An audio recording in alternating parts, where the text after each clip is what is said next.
48 দলের লড়াই শেষে শিরোপা উঠবে কার হাতে, এবার সেটাই ভবিষ্যৎবাণী করে জানিয়ে দিলেন ফুটবলের পণ্ডিতেরা। ব্রিটিশ গণমাধ্যম স্পোর্টস বাইবেলকে দেয়া সাক্ষাৎকারে শিরোপা জিতবে কারা সেটাই বলে গেলেন বিশ্ব ফুটবলের বেশ কিছু পরিচিত নাম। অনেকেই বেছে নিয়েছেন আর্জেন্টিনাকে, আবার অনেকের পছন্দের তালিকায় রয়েছে ব্রাজিলের নাম। তবে সবচেয়ে বেশিবার বেছে নেওয়া দলের নামে রয়েছে বিশেষ চমক।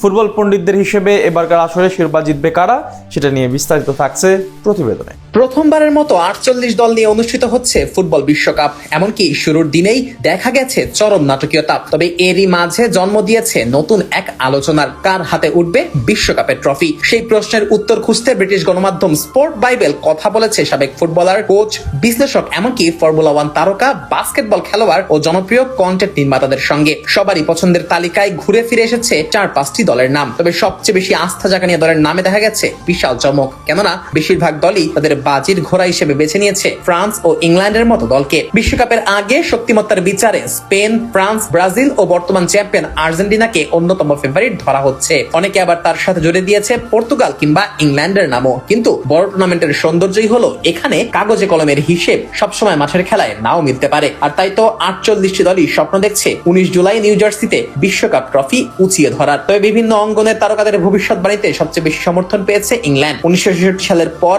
আর বিশ্বকাপ জিততে না পারলেও এবার টমাস টুকেলের উত্তরসূরিদের উপর আস্থা রেখেছেন ইংল্যান্ডের সাবেক অধিনায়ক ওয়েন রুনি, জেমস মিলনার, সাবেক গোলরক্ষক ডেভিড জেমস, বর্তমান তারকা নানি মাদুকে, জনপ্রিয় ইউটিউবার KSI। তাদের বিশ্বাস বহুদিনের অপেক্ষার পর এবার হয়তো সত্যি ফুটবল ঘরে ফিরবে। তবে ইংল্যান্ডের এই জনপ্রিয়তার সঙ্গে একমত নন অনেক বিশ্লেষক। বিশেষ করে বিবিসির দুই পরিচিত মুখ মাইকাল রিচার্ডস ও অ্যালান শিয়ারের মত আলাদা। রিচার্ডসের বিশ্বাস ইউরো চ্যাম্পিয়ন স্পেনই এবার বিশ্বকাপ জিতবে। অন্যদিকে শিয়ারের পছন্দ ফ্রান্স। তার মতে ফরাসি দলের আক্রমণ ভাগ তাদের সবচেয়ে বড় শক্তি। ফ্রান্স দলে এত বেশি মানসম্পন্ন ফরওয়ার্ড রয়েছে যে কে একাদশে খেলবেন আর কে বেঞ্চে থাকবেন তা নিয়ে যত দুশ্চিন্তা দিদিয়ের দেশমের। শুধু শিয়ারার নন, ফ্রান্সের পক্ষেই মত দিয়েছেন সাবেক ফরাসি তারকা রবার্ট পিরেস। এমনকি নেদারল্যান্ডসের ম্যাক্স ভার্স্টাপেনও ব্যক্তিগতভাবে নিজের দেশকে সমর্থন করতে চাইলেও বাস্তবতার বিচারে ফ্রান্সকেই সবচেয়ে এগিয়ে রেখেছেন। জার্মান কিংবদন্তি বাস্টিয়ান শোয়েনস্টাইগারের পছন্দ কিলিয়ান এমবাপ্পের ফ্রান্স। তার মতে এবারের আসরে সবচেয়ে ভারসাম্যপূর্ণ ও শক্তিশালী স্কোয়াড ফ্রান্সের।